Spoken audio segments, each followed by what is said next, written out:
I used to think home was supposed to be the safest place in the world. But for me, it often felt like a stage where I was always playing the villain in someone else's story. My stepmother, Valerie, and her 17-year-old daughter, Brooke, seemed set on making me look like the bad one, like I was ungrateful and always causing trouble. And after a while, they got what they wanted. Valerie was good at saying the right things in the right way. She always looked calm and perfect, even when she was lying. Her lies sounded true. Brooke had her own tricks.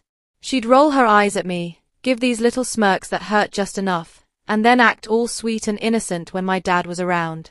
Together, they were like a team. And I was their target. It didn't happen all at once. In the beginning, it was small stuff. Brooke sighing loudly when I left my shoes by the door. Valerie making quiet comments at dinner about how I seemed distracted, how I should try harder to fit in. But the small things grew into bigger ones. Soon they were having full conversations about how I was lazy, irresponsible, even a danger to their peaceful life. The worst part was watching my dad believe them. His name is Robert Thompson. He's not a cruel man. He works long hours on the river barges and is often gone for weeks. I knew he was tired. Maybe it was easier for him to believe Valerie than to really see what was going on. Maybe he thought she was helping me grow up. But every time he nodded at her words or gave me that look of disappointment, it felt like something inside me broke a little more. I learned to be quiet. I stayed in my room as much as I could, hiding in homework or music, just trying not to fight. But even in my room, I could hear them. Valerie's soft, fake sad voice drifting up from downstairs, talking about me like I was some troubled stranger. And Brooke chiming in, telling little stories to back her up. I wanted to scream sometimes. I wanted to tell them I wasn't lazy or broken. I was just sad. I missed my old life. I missed who I was before my dad remarried and they came into our lives with their fake smiles and quiet lies. But I didn't scream. I didn't even whisper. Because deep down, I didn't think anyone would listen. What hurt the most was that I still loved my dad. I loved him so much. But he was slipping further and further away. Every time he agreed with Valerie, every time he frowned at me, it felt like another door closed. I felt invisible in my own house. And even though I kept telling myself it would get better, part of me already knew it wouldn't. Not like this. Before all of this, before Valerie, before Brooke, before my dad stopped really seeing me, there was someone who did see me. Someone who loved me with no conditions. My grandmother, Evelyn. My first memories weren't of the city or busy stores. They were of her little house by the lake in northern Minnesota. The paint was chipped, and the porch creaked when we walked on it. Every morning, sunlight would shine across the water like gold. That place felt safe. That was my real home. Grandma Evelyn was the one who taught me music. She had this old guitar, worn smooth from years of playing. When she first gave it to me, it felt like magic. My fingers were small and clumsy, but she just smiled and said, "Don't worry, Lily. Music isn't about being perfect. It's about being honest." So we played. I learned chords and simple songs. Soon I started writing my own. Songs about birds, about rain, about things I saw outside the window. She made everything feel meaningful. When I was sad, she would stop what she was doing and just sit with me. She didn't rush me or talk over me. She just listened. And then she'd say, "It's okay to feel things deeply. That just means your heart works the way it should." We didn't have a lot of money, but life with her felt full. We baked bread on Sundays, fed the stray cats that came to the porch, and watched storms roll in over the lake. She never made me feel small. She always told me, "You're meant for more than you know, Lily," as she tucked my hair behind my ear like she was protecting me from the whole world. My dad was gone a lot, even back then. He worked on the barges, doing his best to take care of us. I know he loved me in his own way. But after my mom died giving birth to me, something in him changed. He was there, but not really present. Grandma filled in the gaps, and for a long time, that was enough. But then she was gone. It happened fast. One cold winter morning, her heart just stopped. I was 10 years old. One day I was watching her knead bread, and the next I was at a cemetery holding white lilies in the snow. My safe place, my warmest person, was gone. After that, my dad came to the lake house. He stood in the doorway like a stranger and said, "Pack what you need, Lily. We're moving downstate. It'll be better for both of us."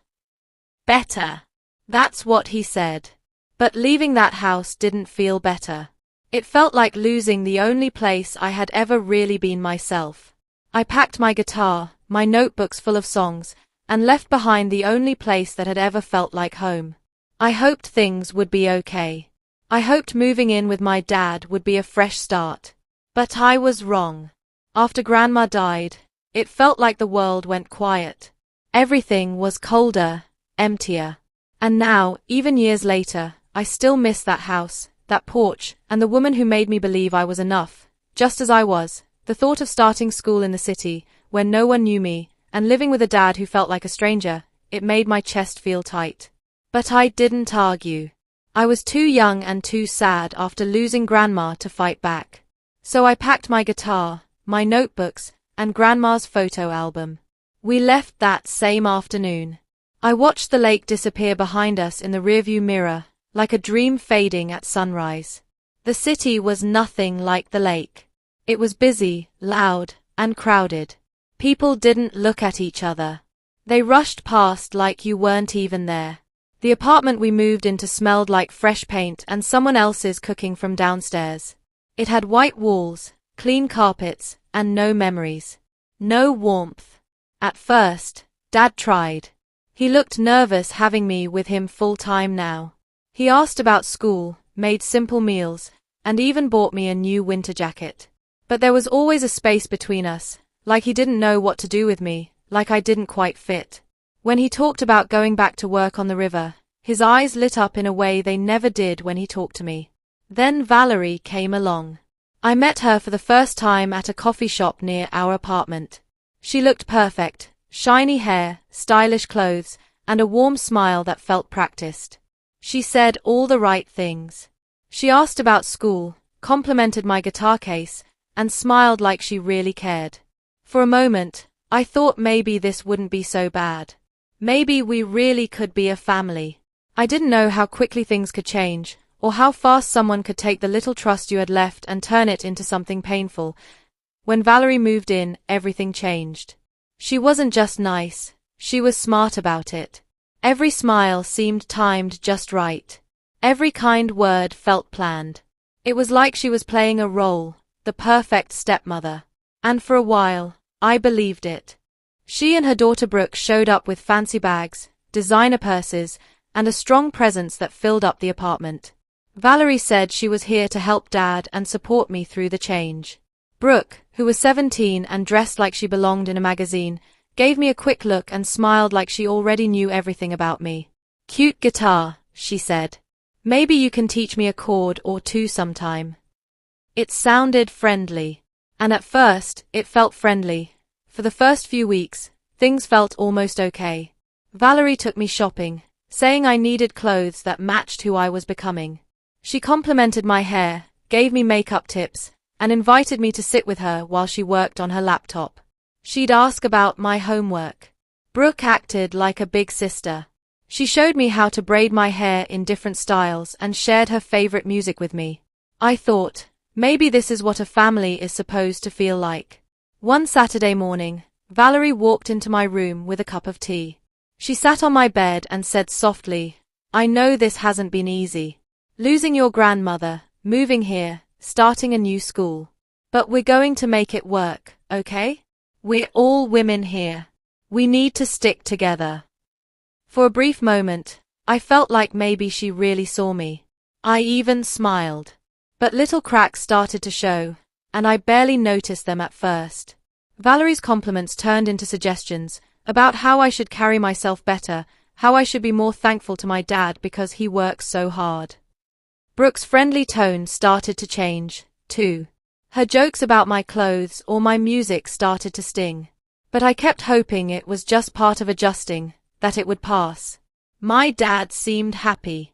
I saw him laughing with Valerie at night, looking more relaxed than he had in years. He deserved that, didn't he? Someone to share his life with. Someone who made him smile. So I told myself to try harder. I washed the dishes without being asked. I helped Brooke with a school project. I even skipped a trip to the music store so I could go to brunch with Valerie. I thought if I gave more, if I really tried to be part of this family, it would all work out.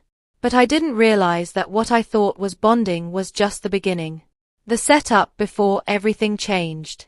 It all happened fast. One moment Valerie was just visiting often, and the next she and Brooke were moving their things into our apartment like it had always been theirs. My dad told me at dinner one night. He was holding Valerie's hand. "I wanted you to hear it from me first, Lily," he said. "Valerie and I have decided to make it official." I forced a smile. "That's great, Dad." And I meant it, or I wanted to mean it. He deserved to be happy.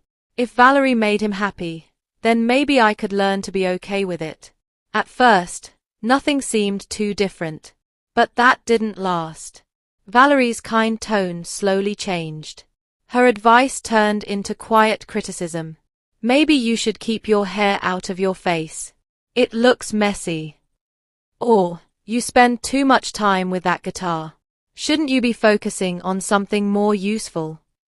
Brooke followed her lead. She rolled her eyes when I talked, laughed at the way I dressed, and whispered into her phone when I walked into the room. I started to think maybe it was my fault. Maybe I was doing something wrong. So I tried even harder. I cleaned more. I stayed out of the way. I kept quiet. I thought if I proved I was helpful, they'd accept me. But no matter what I did, it was never enough. The chores grew, dishes, laundry, vacuuming, until it felt like my only purpose in the house was to clean up after everyone else. And when my dad came home from work, Valerie played the perfect wife, serving warm meals and giving me smiles that never reached her eyes. She would casually mention, "Lily seems a bit tired lately. Maybe school is overwhelming her." My dad would glance at me with that worried frown, then look back at Valerie and nod. It only got worse when she suggested I take a break from my music. "It's sweet that you have hobbies, but you need to focus on things that matter. Lily, college applications won't care about little songs." Little songs. I tried to protest. "Music is important to me, Grandma." Valerie interrupted with a soft laugh. "Oh, honey, I'm not saying you shouldn't have fun, but let's be honest. It's just noise at this point. You're not going to be a rock star." I felt the words like a physical slap. For the first time, I didn't respond. I just put my guitar away, telling myself it was temporary, telling myself she was just looking out for me. But then came the day Brooke tossed one of my notebooks on the table. "You actually write lyrics. That's cute." She smirked. "No wonder you don't hang out with anyone. Too busy being dramatic." Something inside me cracked that day. I felt like I was losing not just my music, but also myself. Yet, when I looked at my dad for support, he was already putting his arm around Valerie, thanking her for keeping the house running smoothly while he worked. I wanted to scream, but instead I stayed quiet. And in that silence, Valerie and Brooke began to reshape everything about my life and about me. It's strange how quickly life can shrink. One day you're planning to audition for the youth music program, dreaming about songwriting, and the next you're scrubbing dishes while your guitar gathers dust in the corner. That's what my life became. Valerie had a way of speaking like everything was for my own good. She told my dad I was distracted, that music was keeping me from focusing on my studies, and before I could even defend myself, I was unenrolled for my after-school music program. I tried to fight back at first. "Dad, music is important to me. Grandma wanted me to keep playing, but Valerie cut me off, her voice syrupy sweet. Your grandmother would have wanted you to succeed in life, Lily.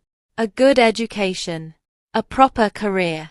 Playing guitar is fine for a hobby, but it's not a future. My dad looked at me with tired eyes, like he wanted to agree with me, but didn't have the energy to argue. Just give it a break for now, kiddo. We can revisit it later. Later. That word hung over me like a shadow because I knew it really meant never. Brooke took her cues from her mom. She made fun of me for still caring about that silly music stuff. Joked about me being a one-girl garage band. She had friends over almost every night, filling the apartment with laughter and whispered gossip while I hid in my room, pretending homework was enough to drown out their voices. It wasn't just about losing music. It was about losing space, losing air. I couldn't even find quiet anymore because Valerie made sure I had a chore list. Long enough to fill my evenings. Dishes, laundry, vacuuming, grocery runs. If I finished early, she'd find more. It's called responsibility, Lily, she said. One night when I complained about missing a study session for a math test. You should thank me for teaching you life skills. But it didn't feel like life skills. It felt like punishment. Even school stopped feeling like a refuge. I used to stay late in the music room, sneaking in extra practice, but now I just went straight home because what was the point? Without lessons or encouragement, I felt my skills slipping. My fingers didn't move as fast over the strings anymore. My calluses softened. My song stalled out halfway through. There were moments when I sat on my bed, staring at the guitar, telling myself to pick it up, but I couldn't. It was like someone had convinced me I didn't deserve it anymore. And through it all, Valerie kept smiling. She talked to my dad about how I was maturing and learning responsibility, and he believed her. Every nod he gave her felt like another door closing between us. I was alone, really alone. And the one thing that had ever made me feel whole, music, was slipping away note by note until felt like there was nothing left of me but chores and silence. Valerie always said, trust is everything in a family. It was one of her favorite phrases, the kind she used to smooth over tension after scolding me, or giving me another chore list.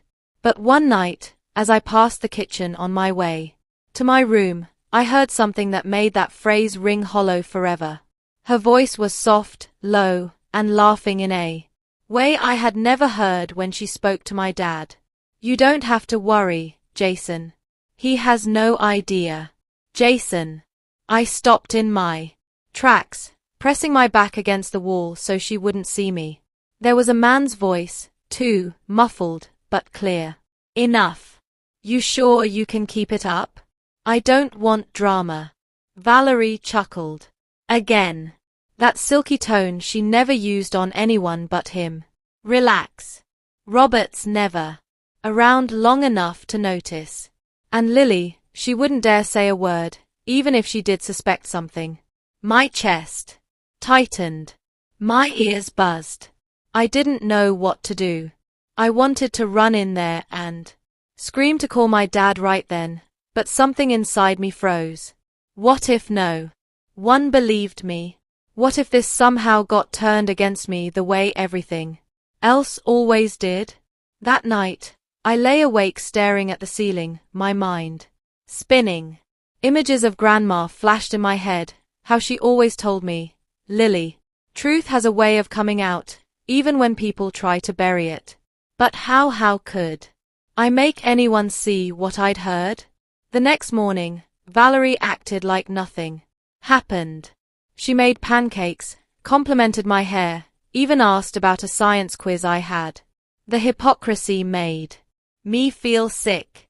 I watched her laugh with my dad that evening and wanted to shout, she's lying to you. But when he smiled at her, looking so relieved to have someone he trusted, I stayed silent. That silence ate at me for days. Every time Jason showed up when my dad was Working a late shift, I felt like I was standing on broken glass. Once I even saw him leave our building at dawn, adjusting his shirt, glancing around like he was checking for witnesses. I knew I needed proof. Just telling my dad wouldn't be enough. Valerie was too good at twisting things, and I had already been painted as the moody, ungrateful teenager. So, I scraped together my allowance and bought a small camera from an electronics store, the kind meant for pet monitoring. I hid it on the bookshelf in the living room, angled just right to catch the hallway and the front door. The first time I hit record and left for school, my hands trembled. It felt wrong, like I was betraying my own home. But every time I remembered Valerie's words, "He has no idea," my resolve hardened. I didn't want revenge. I didn't even want to be right. I just wanted my dad to see the truth because the truth was the only thing I had left. The camera didn't lie. The first few days, it caught nothing but ordinary life. Valerie talking on the phone. Brooke walking in and out, me doing chores with my headphones on. But then there he was, Jason Miller strolling into our apartment like he owned it, kissing Valerie before the door even closed. My stomach twisted as I watched the footage on my laptop that night. There was no way to misinterpret it. Her arms around him, his hands on her waist. The kind of kiss you don't give a family friend. I closed the laptop and just sat there shaking. This was it. Proof. When my dad came home from his trip 3 days later, I asked him to sit down. My voice was trembling, but I forced myself to speak. "Dad, there's something you need to see." He frowned, concerned. "Lily, what's going on?" I opened the laptop and pressed play. At first, he didn't move, just stared at the screen. Valerie and Jason were laughing, kissing,